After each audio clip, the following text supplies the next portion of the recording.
So anxiety أنا كحاول نقارن Soomaali ahaan welwel. So welwelka anxiety disorders wax la yaqaano oo normal ewa. Laakiin mawduuca maanta waxa waaye magu oo welwelka oo xadka ka gudbo maxaa la dhahaa calaamadihiisa maxaa waa seenku ogaa karaa anxiety in qabo so taas insha Allah ka hadlayna. So anxiety marka waxa waa sida aan naqaan welwelka waxa calaamadaha waxa kamid ah maanta oo dhan adoo welweleysid adoo meel fadhiisan kan maskaxdaada mashquul tahay waxa laga yaabaa ani adina saan fadhina adi wax i weydiinaysid maskaxda way tagtay so taas calaamadaha oo anxiety disorders waxa kamid ah qofka marka oo welwel badan yahay focuskiisa ma joogo yani maskaxdiisa ma joogto waxa kamid ah hurdada qofka ma fiicno waxa laga yaabaa asoo jiifo inuu hal mar soo kaco ama sariirta soo boodo oo just fikrad ama maskaxdiisa ku dhacayso oo welwel u keenayso fikradaas waxa laga yaabaa in hurdada ay ka baabi'iso oo wax yar oo fikiro oo joogo marka. Assalamu alaikum warahmatullahi wabarakatuh. Maanta waxaan ka hadli doonaa anxiety. We'll be talking about anxiety and we have Lul Mohammed with us here. Lul, so do mahadsantahay Samira. Ani waxaan ahay licensed therapist. Waxaan haystaa master's degree in counseling psychology. Muddo oo 10 sano aan ka shaqeynay iskuulaha. Ciyaal badan la shaqeeyay, families badan la shaqeeyay, isbitaalana waan ka shaqeeyay. So mawduuca maanta waxa waa anxiety disorders and let's dive in it. 100%. Marka ma aragtay anxiety, I'm sure people heard about it a lot of times bay maqleen adigoo inoo tataabanaysid like the general signs of anxiety maxay tahay what is anxiety and as well as like general signs of anxiety. So anxiety أنا كحاول نقارن Soomaali ahaan welwel. So welwelka anxiety disorders wax la yaqaano oo normal ewa. Laakiin mawduuca maanta waxa waaye magu oo welwelka oo xadka ka gudbo maxaa la dhahaa calaamadihiisa maxaa waa seenku ogaa karaa anxiety in qabo so taas insha Allah ka hadlayna. So anxiety marka waxa waa sida aan naqaan welwelka waxa calaamadaha waxa kamid ah maanta oo dhan adoo welweleysid adoo meel fadhiisan kan maskaxdaada mashquul tahay waxa laga yaabaa ani adina saan fadhina adi wax i weydiinaysid maskaxda way tagtay so taas calaamadaha oo anxiety disorders waxa kamid ah qofka marka oo welwel badan yahay focuskiisa ma joogo yani maskaxdiisa ma joogto waxa kamid ah hurdada qofka ma fiicno waxa laga yaabaa asoo jiifo inuu hal mar soo kaco ama sariirta soo boodo oo just fikrad ama maskaxdiisa ku dhacayso oo welwel u keenayso fikradaas waxa laga yaabaa in hurdada ay ka baabi'iso oo wax yar oo fikiro oo joogo marka calaamadaha kale waxaa kamid ah inoo Soomaali badan oo calaamadaha kale waxaa kamid ah also maanta oo dhan inaad joogtid oo waxa laga yaabaa waxyaabo in ku ciyaaraysid like farahaada ku ciyaaraysid waxa laga yaabaa in movement sameynaysid maanta oo dhan wareegaysid oo like Soomaali waxay dhahan like qofkan dabada dhulka ma dhigi kara waxaan ka aragnaa ilmaha waxaan ka aragnaa dumarka especially migi hooyo yihiin waxa laga yaabaa maanta oo dhan in hadda guriga imaada camal koob biyo ku keena haddana waxaan ku dhahay Samira buskud marta buskud ku kana hadana waa noqona so yani relaxed ma biibo so kaasna calaamadaha ugu waaweyn waaye oo anxiety disorders. Wow, that's amazing. And mataqaana anxiety different ages baa lagu arkaa ciyaalka lagu arkaa dadka weyn lagu arkaa dumarka ragga and all that. Anxiety age-kay ku bilaabataa baa isleedahay early ages kala dhaho age-kan markuu qofka gaaro anxiety laga fiirin karaa mise dhakhtar loo geyn karaa anxiety inuu ogaadaan inay qabaan in kale. Okay, so age korto يعني age waxa waaye 11 years old 10 years old 11 years old badanna waxaan ku aragnaa gabdhaha wiigi hore waxaan ka hadalnay first born cunuga curudka ka hadalnay so curudka gabdhaha oo 10 to 11 years old markaas alaga fahma anxiety disorders which is arkaysa cunugta welwel badan cunugta maanta dhan fikirayso oo sida haddan ka hadin like restlessness qofku like ma fadhiisan karo so taa marka goorma takhtar loo geeyaa marka anxiety-gaas oo xad gudbo cunugta waxa laga yaabaa iskuul aadi karin waxa laga yaabaa in hooyo caawi karin waxa laga yaabaa inay saaxiibeeda u tagaynin maanta oo dhan mashquul ku tahay halka shay ama waxyaabaha fikrad maskaxdeeda soo gashay inay mashquul ku tahay so markaas cunugaas oo kale qof mutakhassis ah u geynaa. a therapist oo kale. Wala you're right, anxiety ska mostly waxaa la dhahaa it comes with sadness ile maata mise anger ile imaani karta sidii just like mental health yaasha kale oo dhan qofkii wuxuu qabi karaa inuu well apart from welwelka inaa ka fikirtid biri maxaa dhici doonaa se wax noqon doonaan iskuulka ma ka baasi doonaa imtixaanka ma ka baasi doonaa you know like so many things qofkanito like so many things and there's mark inaa ka welwelsho qof walba noloshiisa markaa ku saabsan dukaan leeyahay alaabta ma gadman doontaa markaan keeno you know and just worrying again and again and again marka anxiety meel badan bay gali kartaa but do you have any story relating anger iyo ma aragtay anxiety? Exactly. And also harabina sheega generalized anxiety generalized waxa loo dhahaa waxa general to wax kasta. Okay. So you worry about wax kasta. So waxa ku hori garanaysa iskuulkaada shaqadaada ilmahaada caafimaadkaada hadaa relationship ku jirto relationshipkaada so wax kasto is general so it's everyday life our work sameynaysa whereas waxyaaba kale oo like anxiety kale waxaa jira social anxiety waa specific to social phobias waa specific like maanta topic generalized means wax kasta hurdaa kasoo kaci wax kasta ku walwalsan tahay so that's generalized example hadda for example ilmaha welwelkaas waxyaabo kale lagu arki karo waxaa waa anger so irritability anger waa calaamadaha ugu waaweyn oo anxiety disorders so for example angerkaas waxaa keeni karo behavior so ilmaha badana expression ma dhihi karaano ani hooy waxaana ka walwalsanahay aab waxaana ka walwalsanahay ma dhihi karaano so ika waxaa waa afcaal so marka ika waxaa la arkaa behaviorkooda actionkooda like actionka badana anaka focuska waxaan saarnaa actionka like marka cunuga la fadhiisidid waxaa dareemaysaa actionkaas meeloo ka imaaday so cunuga just action lama samaynayo like waxaa ka dambeeya so anxiety waxaa keeni kara anger cunug xanaaqsan hadda example cunug yar oo la shaqeeyay wax kastay ka xanaaqsan tahay very impulsive dadkay dilaysaa macallimiintay ku qaylinay reerkeeday dilaysaa so marka cunugtaas markii dadka arkeen waxay dhahayn waxa qaldan waa cunugtaas aan wax xanaaqsan tahay not only aggressive ba waxay dhehaysaa inay dhintaa raba so maxalkaasay gaartay so marka anaka aan cunugta la fadhiisan waxaa ogaani wax fikrad maskaxdeeda ku jirto waxaa waa hooyo ma i jeclo hooyo waxay jeceshahay my cousin ee kulada so fikraddaas marka waxay u keentay behaviorkaas dham balaakiin haddaa u fiirisid hadda cunugtaas oo kale hadday hooyadeed la fadhiisan lahayd si degan way u sheegi lahayd it's just because anaka culturekeena waxaa waaye markii behaviorka aragno aan kadib dabagalnaa cunugana waxaa ka khaldan صح لكن reality ilmaha waa masaakiin and so marka I did anaka waxaan sameynaa family therapy whereas hooyadii cunugtii walaalkeed kulli isu keenay way sheekaysanayeen marka so anaka su'aalaha weydiina waxaa ka mid ah why you behave this way adi ma jeceshahay sida hadda angry oo tahay maya ku leedahay maxaa qaldan marka what's going on iyadu waxay leedahay hooyadii markasta waxay dhahdaa my cousin ah kaa fiican your cousin waxaanay samaynaysaa adi saama samaynaysa so because of comparison comparing or to her cousin cunugta marka cousinka not only cousinkeena cadba ciddii kusoo jeesatay so marka family therapy iyo markii therapy la sameynaya waxay ku fiican tahay relationshipka fiicnaan kara and anxietygaas cunugtaas qof ogaay mal anxiety qabta because maanta dhan maxaa cover garaynaa anger anaka anger waxaa dhahnaa secondary emotions so qof markuu angry yahay angerku waa mask oo ku tusinaya like run ma ahan markii ag fadhiisto waxaa ogaanaysaa xanaaqaas waxaa bas wuxuu ku qarinay inuu u yahay qof oo cabsanaya inuu yahay qof la jecleen waa qof oo hurt ah like hurting ku dhahaya like muxuu ku tusinaa xanaaqaas so anaka waxaan dhahnaa it's a secondary emotion maxaa ka dambeeya rabnaa in ogaan wixii keena xanaaqaya wow that's really amazing because the same thing adays waxaa jira ciyaal badan markay ma aragtahay familkooda ku jiraan and all that oo dareemaan in la jecleen mise they don't really belong or whatever the reason it is marka waxaa dhacda marmarka qaar ciyaalka laba u kala noqdaan there's one or angry noqo like they become very angry and ma aragtahay very aggressive and all that and they just want to seclude from themselves out of everyone and then there's also the other one where like cunugi wuxuu noqonaa people please amaanta dhan uu rabo inuu hooyada please gareeyo inuu tuso like oh waxay hooyada markay waxaan sameeyo way ifaanaysaa so I'll go ahead and do that all the time just to get the compliment and attention seeking and all that so does that still come under anxiety?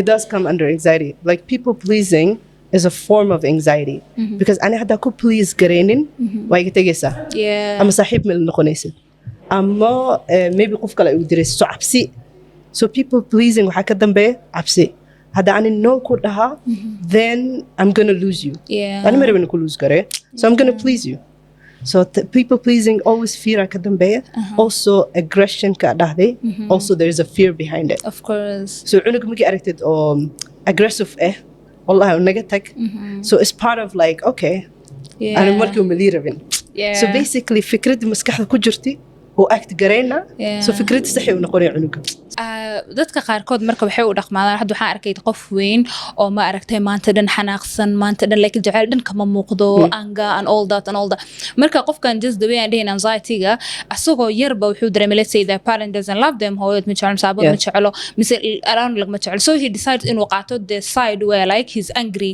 and mad and perfectionism uu raba inuu sameeyo and then seclude himself like emotionkiisa xataa kama warhayo he grows up believing inuu asaga saas yahay dabeecadeydu waayu ku leeyahay aniga waxaan aqbadan dadka xanaaq badan baa ahay but in reality is that dabeecad ma ahaan karta qofka inuu xaska xanaaq badnaado may dabeecad maan so waxa ka maad waxa la childhood trauma childhood trauma marka wuxuu keenaa cunugo inuu amino waxyaabo oo family uu sheegay so like an example cunug oo la dhahay markasta aad damiina tahay asim ma aaminsan oo damiin yahay because eryash oo maqlay maanta oo dhan maskaxdiisa oo hadhoodii oo ku noqonaysa inuu amino no domine so marka hadhoodii wuxuu sameynaa waxyaabo kale he set up an environment oo tusina maskaxdiisa uu confirm gareynayso no domine wow that makes sense so sometimes waxyaabaas waxa kamid ah ciyaalka waxa uu sheegayna ogaano because anaga waxa uu sheegayna xataa day naga tahay culture okay ana cunugan waxaan ka rabaa in ka dhigo qofka kan inuu noqdo wiilashan ka dhawaay qof adag kana kalmid so marka eryaashaas ku dhahaa laakiin in reality eryaashaas cunugo maskaxdiisa xataa ma u fiicno wuxuu ku weynaanaa saxda ku dhahay like dabeecadiis maan because dabeecadda waxay kusoo wuxuu cunug kusoo koray waa environmentigii iyo familygii iyo cultureka waxaasna dabeecadiisa keenaysaa so but like problemku waxaa waa cunug hadduu kusoo koro fikrad asiiska lahayn oo familiga ay u sheegi jireen u amina hadhoodin waxyaaba wuxuu sameynaa hadhoodii oo fikradda sax oo ka dhigo waxaa ka mid ah just to prove you right waa dabeecadda oo yaqaanay ma taa waxaa ka mid ah for example cunug la dhaha adayo weligaa wax ma noqonaysa zero ahani cunugaas muxuu sameynaa wax xataa ma baranaya motivation xataa ma lahaanaya inuu wax barto ama wuxuu isku dayaa inuu tusiyo dadka waa saxantiin you know so taa sida hadda ag sheegays kaasna waxaa keena also anxiety meel kastay gashaa of course in our lives and also a lot of behavior ama dabeecadaha waxay ka imaadaa childhood and that's a whole topic of course exactly of course we'll talk about that hadan ma aragtay u gudubno if we go to ladies waxa la dhahay very good with intuition kooda gut feeling kooda aad bay ugu fiican yihiin so let's say you're a lady say nini naag back to be honest intuition ka wax waxa laga yaabaa meesha saaadin inay ku leedahay aad something like that so qofka anxiety markuu qabo iyo maskaxiis always worrying waxay ku leedahay oo waxa sadii doona oo wada sas dhacan oo diyaarada gudoontana oo saan dhacdana oo you know maanta dhan ku leedahay so how do you grow up ina kala bixisid intuition feeling kaada iyo anxiety gaada ka intuition ay ka anxiety si ku kala saari kartaa okay so intuition waxa anagu waxaan naqana a gut feeling oo ku sheegayso waxa dareemaysaa waxaan saxmiya ama waxaan qalad waa but like intuition is mostly fikrad markii ku maado waa fikrad degan walwal ma ku keenayso fikrad waxa adi fikiraysid meeshan ma aada ama waa iska dhaafa because it's the gut feeling waxay dhahaysaa there's something wrong right and whereas anxiety it's fear based cabsi waa so حتى ممكن anxiety cabsiya dareemay whereas tuition cabsi ma dareemaysid tuition is like fikirka ku soo dhaxis but you're calm even jirka is very calm like in anxiety hadana you feel anxious حتى like bodygaada waxa dareemaysaa like your heart is beating fast maybe sweating at dareemaysaa waa dhidaysaa so marka calaamadahaas ka mid ah whereas anxiety maanta oo dhan حتى fikirkaada waa fikir oo stressed ah whereas intuition is like okay marka waxyaro subtle but with intuition you look for a solution ama waxa laga yaabaa in hooyo wacdid ama qof wacdid waxaan dareemaya ma aada meesha ama iska dhaafa you look for solution anxiety you don't look for solution anxiety you look for the worst case meeshaas da ka dhaca ma ku dhinta so meesha ugu dambaysa aadaysa so that's the difference between the two so intuition is healthy whereas anxiety is not healthy. Yeah. Oh, that's amazing. Anxiety markay, let's say this postpartum depression, most dadka dhan way yaqaanaan hooyada markay dhasho anxiety depression kay marto. Is there an anxiety phase as well? Absolutely. Great question. So postpartum badana depression loo yaqaano.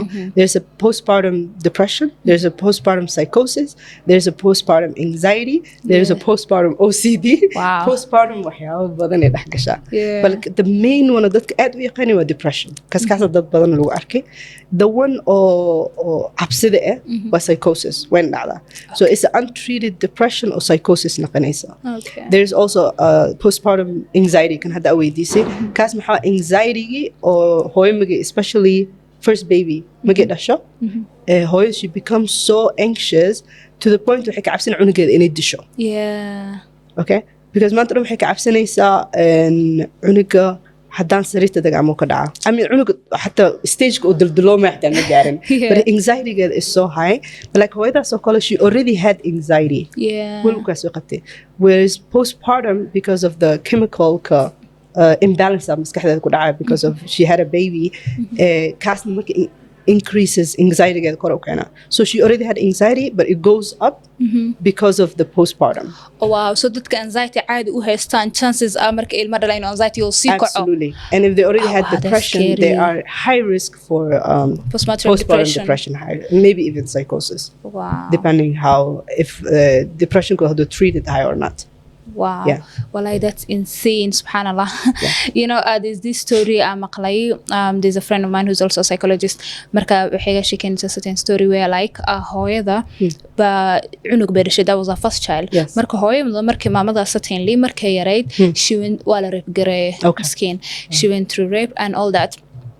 Marka gabadha markay dhashay her firstborn was a daughter markay saa u dhashay she started imagining gabadheeda oo iyada wixii soo martay ku dhacaya and all the traumas and all that the rape and all that marka maamada she started like the thought was so much in her that cunugtii rabtay inay disho she was like I don't want her to go through that haska dhimato intay wax dhan mari lahayd camal and that is just so kid wuxuu ahay postpartum psychosis keda psychosis because cunugta meetish maybe but she had the urge wala soo gaaray and she just like I'm glad in a tree to help.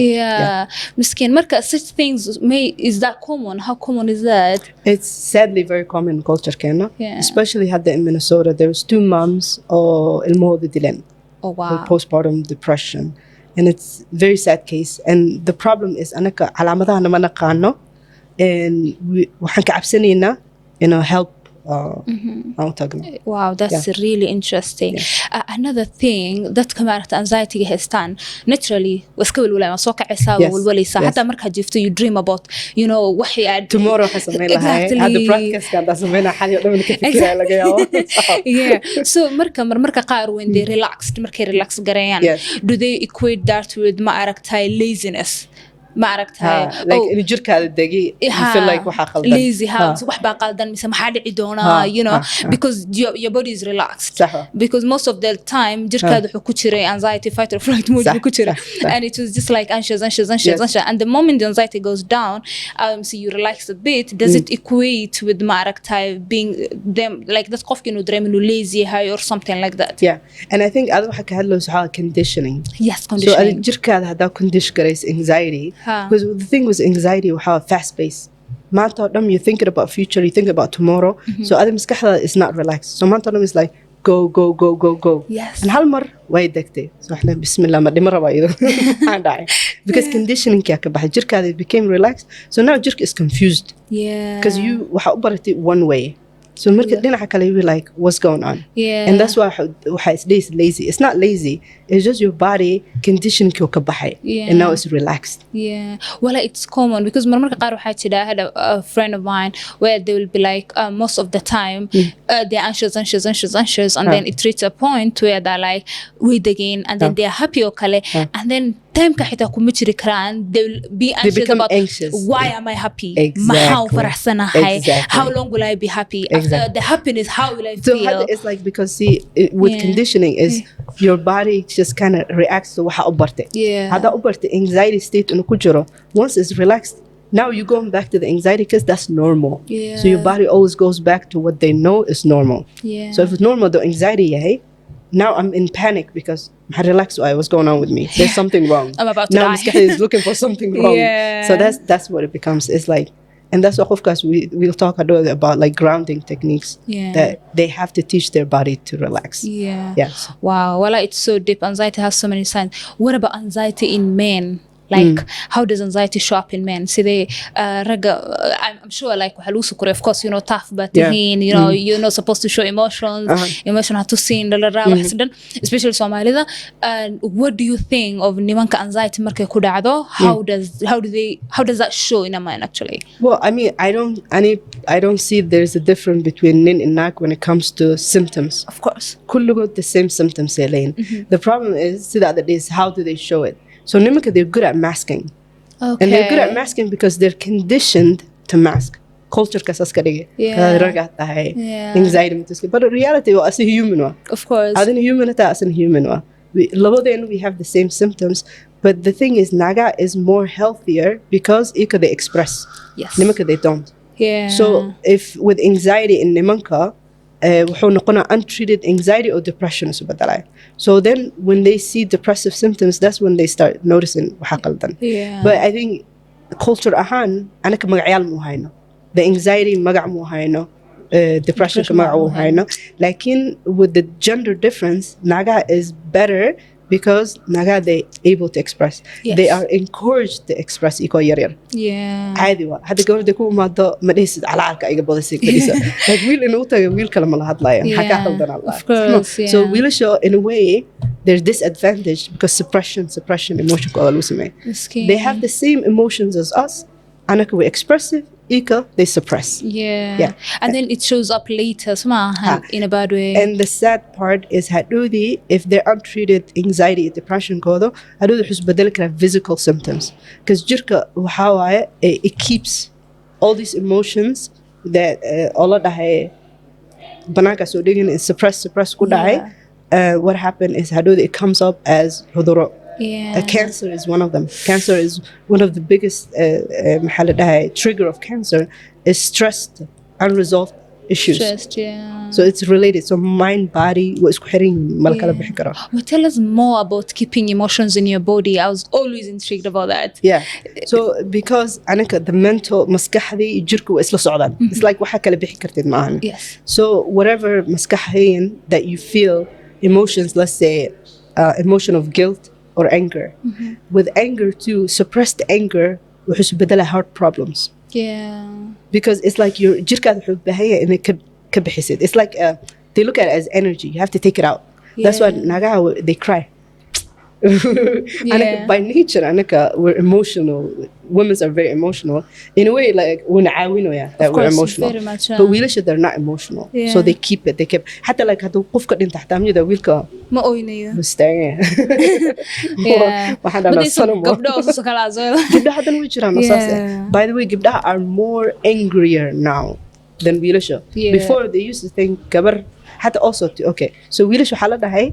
Atusin, jijila, sadness. There's certain emotions we wish Allah malagi awan atusis. That's over here. There's also the opposite. There's some emotions gibda halada hay matusikartin. But the reality, all these emotions are normal. We'll know to sikara, go not to sikara. So for example, ada gabar mati dahanak badantay.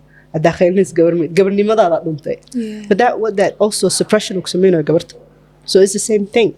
So any emotions that you suppress, really gabar hadudi physical.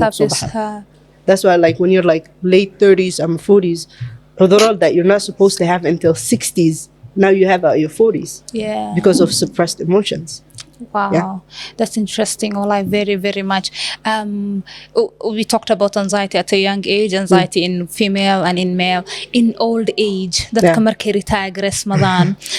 When people retire, like let's say you lived your life and had the retire, like how does anxiety come out at that time? The idea of let's say had the always on a go personality, type A personality, that you're always doing something, right?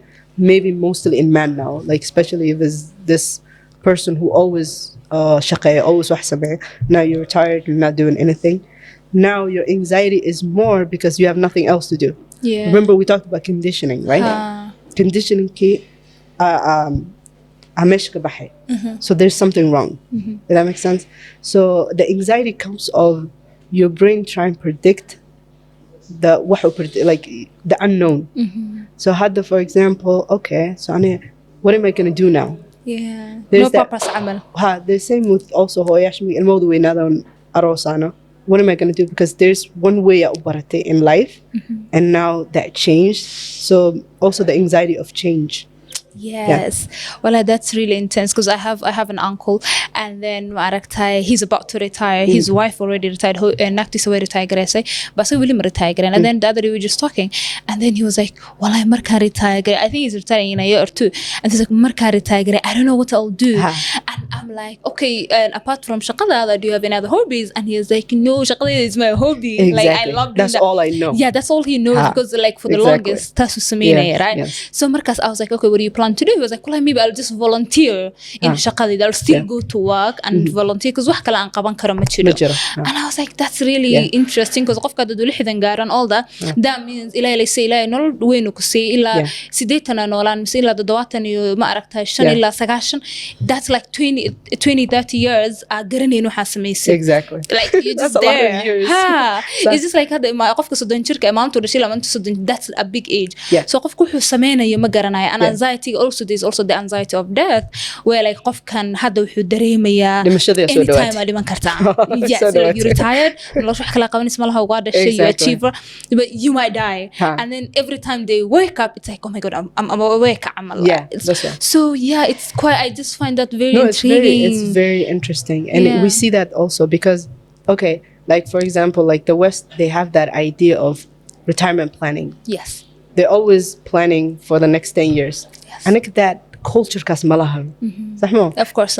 So I think the idea of okay, and when I'm 60, what are my goals now? So I think life is like different phase. There was a phase ilma korinay. There was a phase ilmihi way koran. There was a phase ani yaray and waxan baranay. Now there's a phase of I'm actually free. What should I do with my hasamaya? Maybe it's a good time to have a good waxyaabihi hore aan samay karin because of the other phase. Mas'uuliyadaas isaarnay hadda mas'uuliyada qof kala qaateen ilmiya qaateen. Ani is the idea of like me self-care. Majra of course. So instead of feeling anxious about what am I going to do? خلاص هذا المشهد سو دواتي. Okay, I have 20 years all for myself. Let me start planning of things أنا سمي كرو هدول أني أنفعه. Of course. Because with anxiety is a future-based thought. فكرة of future Yes. So فكرة داس هذا كأنك عبسي يسوي بدلي. هذا كأنك like a goal كورنا. Something you plan and actually you're happy about it. I'm actually free. I don't have to worry about kids anymore. Well, that's really intense because another thing with dadka markay age gareeyaan is loneliness becomes high because you're less likely to have a lot of friends at that time because markay yartay friends badan baa haysta schoolka dugsiga madrasa like you have halkan you don't have much friends hadda waxa laga hal mise laba inay haysato and then maybe different wadana ku kala nooshihiin and then children ciyaalka way koreen way weynaadeen they're not there with you so dad qaar they are lucky waxay haystaan spouse kooda like someone they love and all that marka qaar I don't know how this will sound but waxaan is dhahaa odayaasha Soomaali oo gursanaya markay xiligaas gaaraan maybe they are running away from loneliness Absolutely. It's one although of they should marry someone their age right but also I see they need some kind of activity but also bini aadan waaye qofka wuxuu u baahan yahay that they want to feel belong they want to feel valued that's why ragga wuxuu aroosay reer kale waxay u lahaanayin so still they feel valued. I'm still doing something.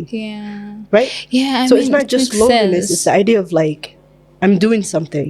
qiime leeyahay so qiimeeda waxaan ka helaa by doing ABCD well it makes sense and I don't know wallahi I think at a young age the perfect person oo baahan tahay is either a spouse a child or a friend. But what if your spouse wouldn't it?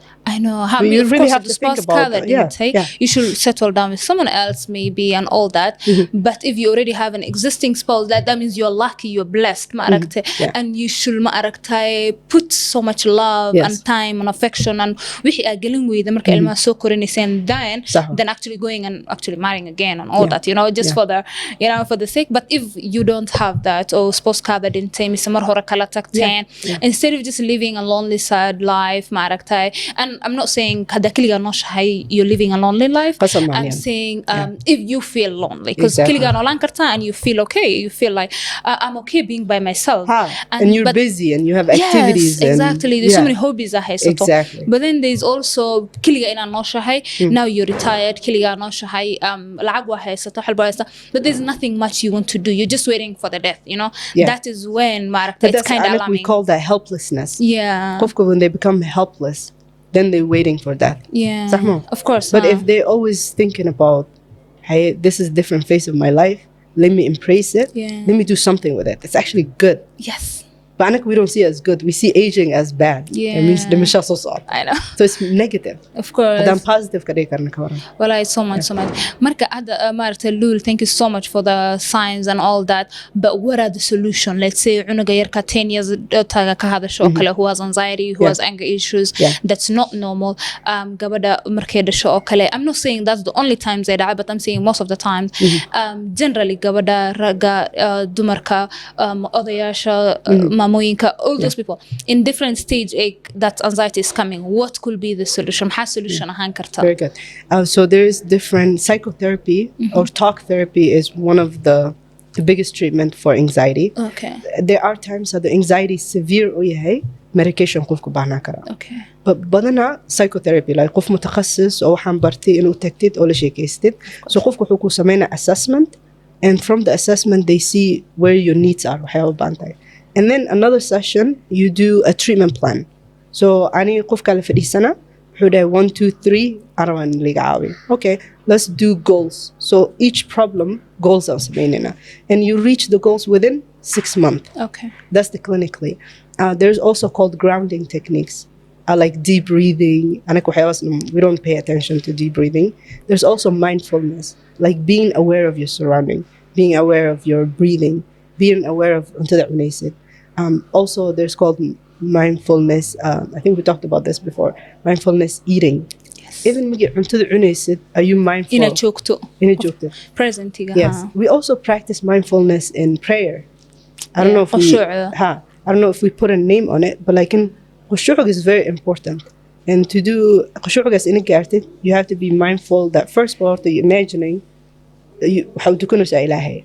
And then you're also thinking about waxa akhrinaysid, sujood, ruku', all that stuff. هذه maskaxiyan waa joogtaa. But maskaxda mar way bixi kartaa, kulligeena nagu dhacdaa. Waxa laga yaabaa waxyaabihii oo 2 days ago hilmaamtay inuu kugu soo dhacdo ala salaada ku jirtay. So the idea of mindfulness is markii maskaxdaada baxdo, you bring it back.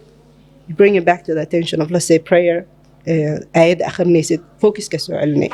So that's the idea of mindfulness, that you're aware of like koobkan biyaa ku jiro, waxa sameynayo. I'm also mindful right now inuu kula hadlayo. I'm mindful of like afkaarkeeda, waxa rabo ina sheego, su'aalka ay yahay sida u jawaab. All that is mindfulness. So that's one. There's also a concept called CBT, cognitive behavioral therapy. And cognitive behavioral therapy, it looks like our thoughts, emotion can and behavior can. So let's say if I have an anxious thoughts of maanta waxa laga yaabaa hadda bawrka qaatay inuu accident sameynayo. That's an anxiety provoking thought. Emotion can maxaa welwelki too much oo noqday. And then what is my behavior? Waxa laga yaabaa in banaanku bixinba guriga isku joogo. So that's cognitive behavioral therapy. Mugu imaado wuxuu dhaha okay, so instead of the worst case scenario haddaa baxda accident kala lahayd, what else oo kugu dhici karo? So maskaxda hadda is looking for solutions. So a solution could be like, oh okay, haddaan bawrkaas galo waxaa laga yaabaa inuu meesha taga anuu safe ah. صح؟ حلقة قرآن آخر سكر أنتي ماشتة. So مسكحة المركب looks for solution. So cognitive behavior therapy وحدها okay, these are the thoughts. So basically it's saying the thoughts, the emotion, the behavior, it's all connected. It's like a triangle. Yeah. So if my anxiety, if my thought is okay, أنا بقول كذا قاتو accident مقلعي. Yeah. Now my body is a little bit calm. I'm not anxious because I'm not anticipating بدو accident تدعي. Yeah. And then ممكن ماشي تاجو. Then I realize وحمد عن. Right? So my behavior is a little bit more calm. and I'm not avoiding and meesha u socdaa صح so there's cognitive behavioral therapy but also anxiety 80% of waxyaabaha ka cabsanin maskaxdeena ku dhacdaa run u dhacdaa yes so there's something called anxiety test so other tests iska qaadaysa so basically you write down all the stuff or and then you observe wa fiirinaysa in the next 3 weeks waxa aan qortay ma dhacen am way dhacen so you do your own quiz as a meaning right then you realize actually waxyaabaha qortay waxa laga maybe 1 or 2 things layna dhacen the rest ma dhacen then you realize okay anxiety is more a mental state or anaka basically was gelino that we could train our body, also anxiety and scared. Yeah. And that's why therapy really works. Oh, that's really amazing. Wallahi. Thank you so much, Lul. It was so amazing to have you on board. Aad baan u faraxsanahay. Maanta waxaan ka hadlaynay general anxiety bay ahayd. We will deep dive inshallah in the other episodes about ma aragtay more clinical actually. Fearska, phobias, all that all the OCD, all the things related with anxiety or anxiety so hosgala. Yes. And inshallah of course the signs, the symptoms and maaragtay the solutions how to deal with it inshallah. Marka we are so happy that you guys I hope at least hal ila waxina ka qaadateen the program and thank you so much Lul maaragtay for being on board with us. Thank you. And then I just want to add one more thing. Yes, please. I want to add anxiety is actually healthy and normal and normal حتى let's say I had a broadcast because of my anxiety waxaan soo diyaarsaday imtixaan leeyahay waxaan soo diyaarsaday interview leeyahay alaabta soo diyaarsana because if I don't have anxiety hadhoodi I don't care saasay noqonay so anxiety okay waa laakiin hadda anxiety ka hadlayno waxaa kan xadka dhaafi oo generalized anxiety disorder oo noqonay wala saaro that's really amazing again thank you so much thank you thank you